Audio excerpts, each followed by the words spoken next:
All right, we're back on. Here's Um, yeah. So Elliot is at the daycare, and they are stressed out about having to learn it. But I was able to tell them yesterday that because they're doing such a great job with him, and he's having such a good time, that his sugars during the morning for the week that he's been there so far have been perfect. And I told him this yesterday. And here's another thing about sugars you might not know. You can take the exact insulin you need for cereal. You could take double the insulin you need for cereal. And that cereal is going to raise the crap out of your blood sugar anyway. That is just what cereal does. Cereal is not something that a type 1 diabetic should ever eat. Ever. It just is not good for you at all in any way, shape, or form. At least that's been my experience with it. It just... I had a bowl of cereal the one day, and I took 20 units of insulin, but the bowl of cereal called for 6 units, and I was high for the next 5 hours. It just does not do me justice. There's all these people around all of a sudden, all these cars. So yeah, I gave him a cereal bar yesterday. I go to drop him off for breakfast, and I dose him. I go to drop him off.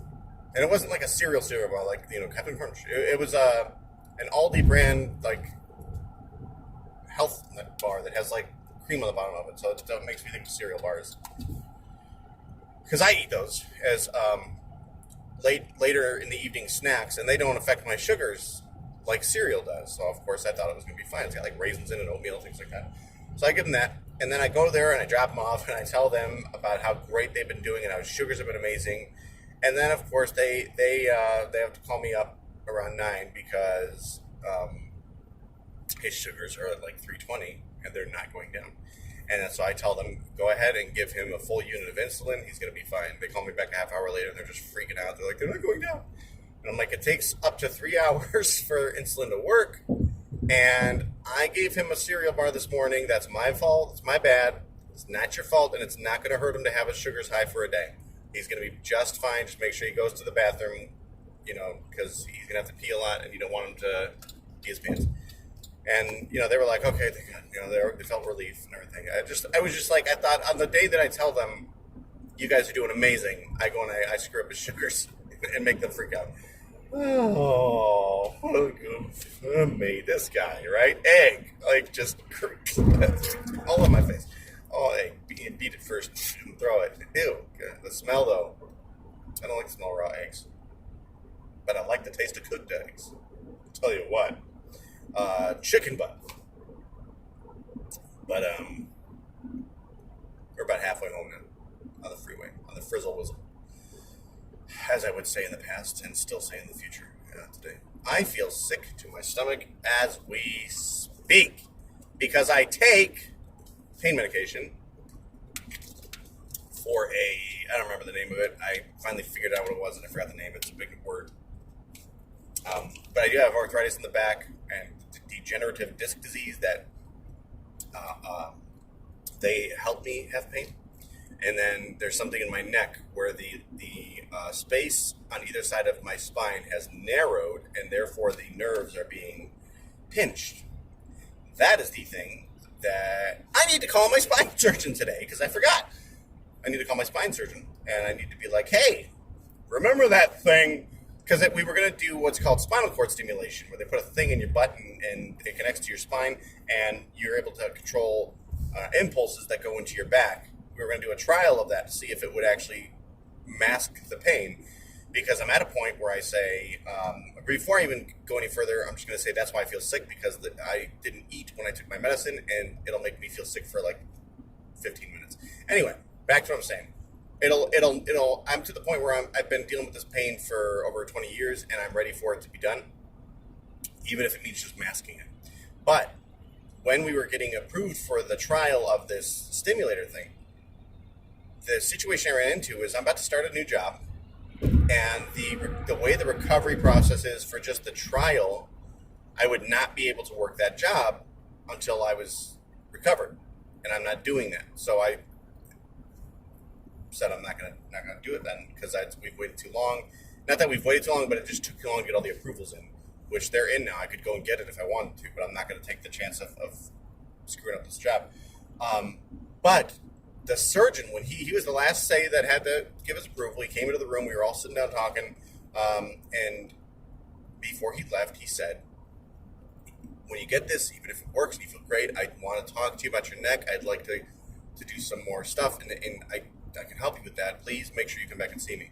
And it was his insistence, after knowing that I'm probably not going to have any pain once this thing is taken care of, that made me think, you know what?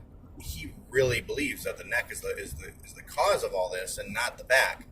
And that's because they said, when they looked at the MRI of what my back looked like, yeah, the stuff was there, but it should be Bayer aspirin level pain that I'm feeling, not this debilitating, if I don't take my pain meds, I'm not walking around for the day, like type stuff.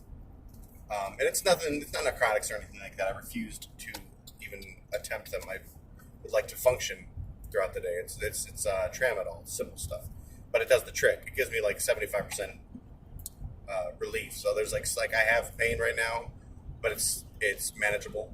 So I'm going to, instead of doing the stimulator, I'm going to get the thing in my neck fixed instead. Because if that's causing most of this pain,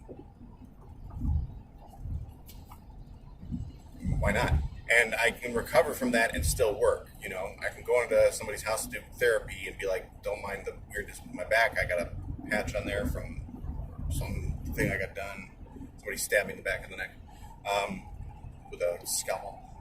But yeah, so that's what's going on there with the whole, my stomach. See, it's already starting to go away. I took that drink and that helped. But, chicken butt. Passing the CMI right now. Glance down, we are at 7 minutes. I'd like to keep going and do a fourth video. And I might, because I'm just talking. And I like to talk. Somebody on Facebook the other day, so I like to go on posts. Sometimes I believe in what I'm saying. Sometimes I just do it, just to do it, and comment something that's gonna, stir the pot.